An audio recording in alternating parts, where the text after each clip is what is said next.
Hari itu, matahari mulai condong ke barat, meninggalkan semburat jingga di langit yang perlahan berubah gelap. Udara sore terasa sejuk, angin berhembus pelan, membawa aroma dedaunan kering. Semuanya terasa biasa saja, sampai rencana iseng muncul begitu saja. Main ke rumah angker di pinggir kota. Tempat itu sudah lama kosong, dibiarkan terbengkalai dengan cerita-cerita yang beredar dari mulut ke mulut. Konon, siapapun yang masuk ke sana, pulangnya nggak pernah sama lagi. Rumah itu berdiri di ujung jalan berbatu yang jarang dilewati. Bangunannya besar, dindingnya ditutupi lumut, dan jendela-jendela pecah yang menganga seperti mata kosong menatap siapa saja yang berani mendekat. Atapnya sebagian runtuh, menyisakan kerangka kayu yang menghitam. Di halaman depan, rumput liar menjulang, seolah mencoba menutupi jejak siapapun yang pernah masuk. Semakin dekat, udara seperti berubah. Rasanya lebih dingin, berbeda dari udara sore yang tadi terasa hangat.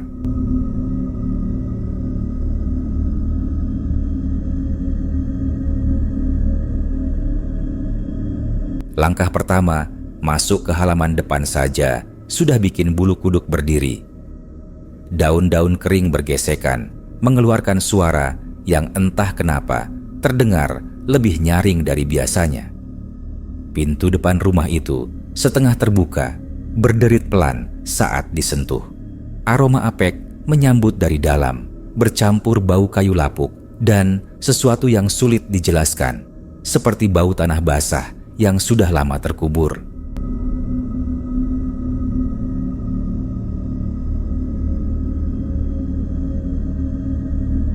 Di dalam, suasana gelap, meskipun ada cahaya senja yang masih menyelinap lewat celah-celah dinding. Debu beterbangan di setiap langkah yang menginjak lantai kayu tua. Lantainya berderit, seperti protes pada setiap langkah yang tak diundang. Dinding-dindingnya penuh coretan, sebagian seperti bekas cakaran, sebagian lagi tulisan yang sudah pudar. Ada tangga tua di sudut ruangan, anak-anak tangganya tampak rapuh. Setiap sudut rumah seperti menyimpan cerita, tapi juga seperti ada yang mengintip dari balik gelapnya. Masuk ke ruang tamu, ada sofa robek berdebu yang dipenuhi sarang laba-laba. Meja kayu, di depannya retak, di atasnya masih ada cangkir tua yang setengah pecah. Setiap inci ruangan seperti masih menyimpan sisa-sisa kehidupan yang pernah ada, namun telah lama ditinggalkan. Angin, entah dari mana bertiup pelan, membuat pintu di belakang tertutup sendiri. Suaranya menggema, seperti tepukan yang menyambut kedatangan tamu yang tak diundang.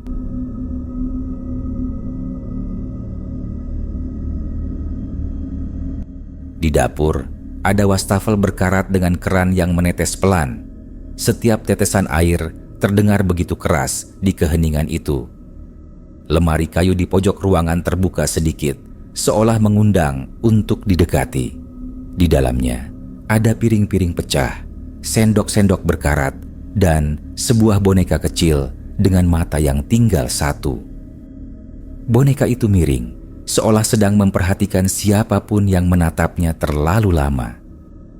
Sejenak, udara terasa berhenti. Rasanya seperti ada yang menahan napas bersama di ruangan itu.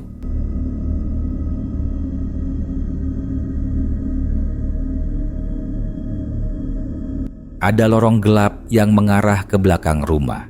Langkah kaki di lorong itu terasa berat, seolah lantainya menahan untuk tidak dilalui. Dindingnya lembab, beberapa bagian catnya mengelupas, meninggalkan noda-noda aneh yang bentuknya seperti bayangan tangan. Ujung lorong itu berakhir di sebuah pintu kecil.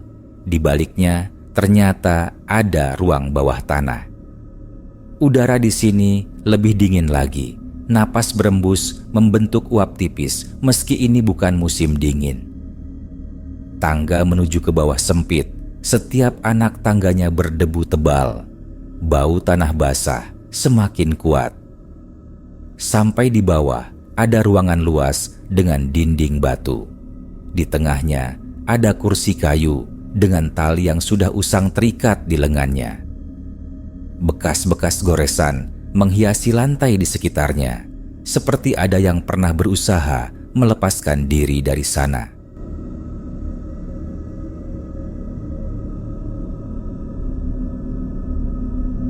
Di sudut ruangan bawah tanah ada cermin besar yang retaknya membentuk pola aneh.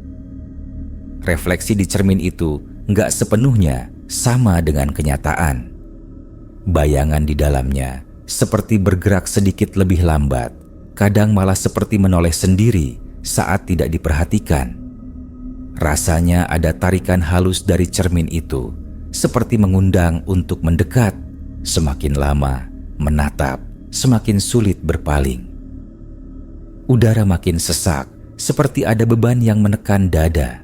Napas mulai berat, ada desir pelan di telinga, menyerupai bisikan yang gak jelas. Sejenak, bayangan di cermin tampak tersenyum, meski tak ada senyum di wajah yang nyata.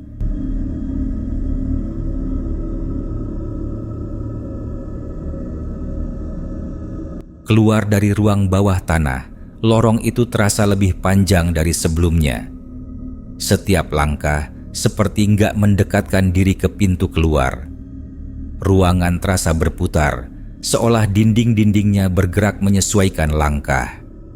Bau anyir semakin menusuk, sampai akhirnya pintu depan terlihat. Langkah dipercepat, daun pintu didorong sekuat tenaga. Begitu keluar, angin malam langsung menyambut. Anehnya, langit sudah gelap total.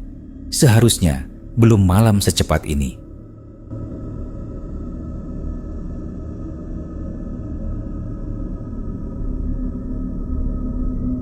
Jalan pulang terasa aneh. Suasana di luar rumah pun berbeda, lebih sunyi dari sebelumnya. Setiap langkah di jalan berbatu itu seperti diiringi langkah lain di belakang. Namun, saat menoleh, kosong. Rumah itu kini tampak lebih gelap. Jendela-jendelanya seperti mata yang menatap hingga tak terlihat lagi di kejauhan. Angin yang bertiup membawa aroma rumah itu, seolah belum selesai dengan kedatangannya. Konon, rumah angker itu memang bukan sekadar cerita. Ada yang bilang, rumah itu menyukai tamu yang datang dan enggan melepaskannya pergi sepenuhnya. Malam itu terasa panjang, seakan bayangan rumah itu masih terbawa pulang, menempel, dan mungkin belum sepenuhnya tertinggal di belakang.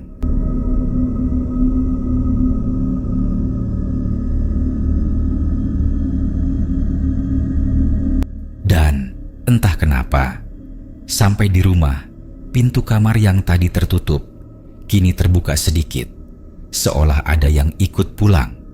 Namun, itu belum akhir.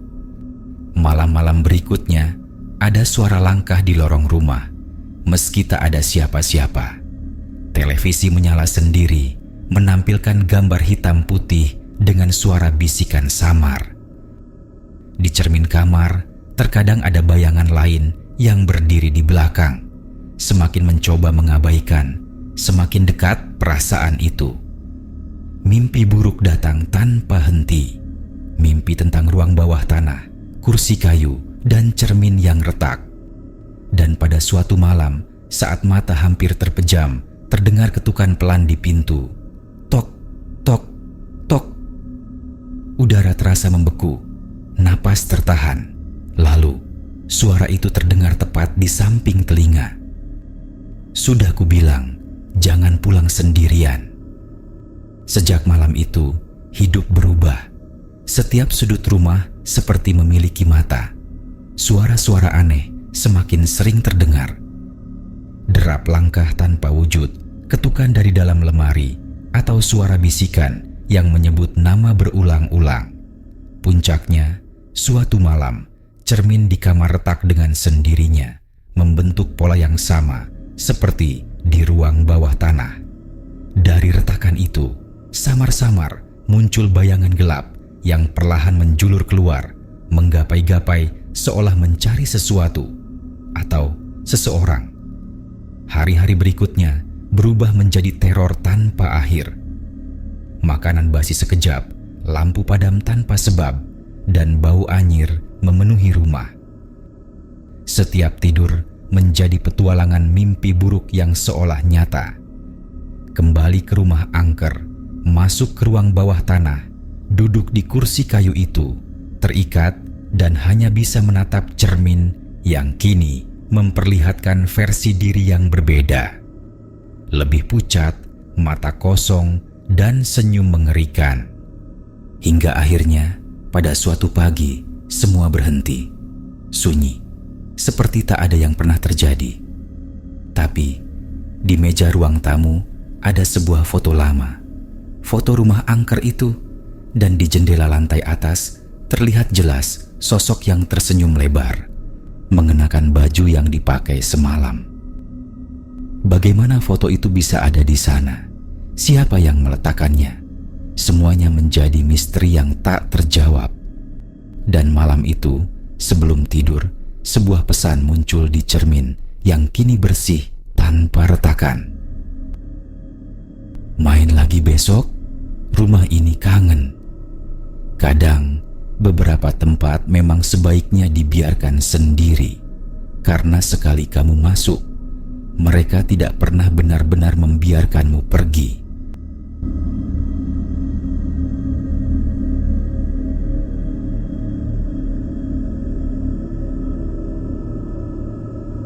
Pesan dan pelajaran dari cerita ini adalah, cerita ini mengingatkan bahwa rasa penasaran yang tak terkendali bisa menuntun pada hal-hal yang tak diinginkan. Tidak semua tempat layak untuk dijelajahi hanya demi iseng atau membuktikan keberanian. Cerita-cerita lama yang terdengar seperti dongeng kadang menyimpan peringatan yang tak boleh diabaikan. Keberanian tanpa pertimbangan bisa berubah menjadi kebodohan, dan tak semua yang tak terlihat berarti tidak ada. Ada hal-hal yang sebaiknya dihormati, bahkan jika logika menolaknya. Karena kadang yang paling menakutkan bukan apa yang tampak, melainkan apa yang diam-diam memperhatikan dari balik gelapnya malam.